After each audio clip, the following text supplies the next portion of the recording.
কালকে বাজার থেকে অনেকটা পাট শাক আনা হয়েছিল, তার থেকে বেশ কিছুটা দিয়ে বড়া করেছিলাম আর খানিকটা রেখে দিয়েছিলাম।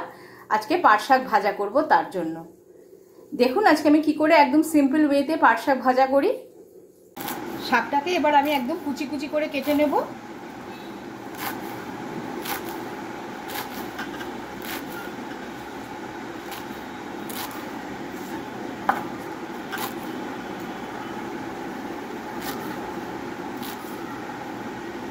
পাট শাক আমি কুচিয়ে নিয়েছি, আর ফোড়নে দেওয়ার জন্য সর্ষে আর গোটা রসুন আর দুটো শুকনো লঙ্কা নিয়ে নিয়েছি।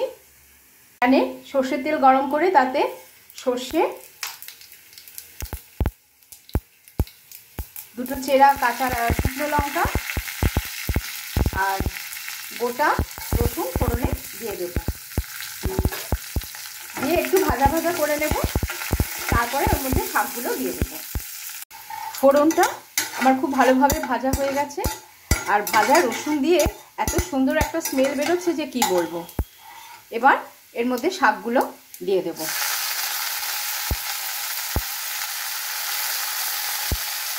সামান্য নুন আর হলুদ দিয়ে নিয়েছি।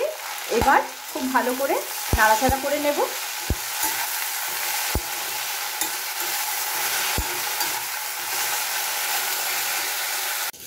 দেখো শাক ভাজাটা আমার একদম হয়ে গেছে।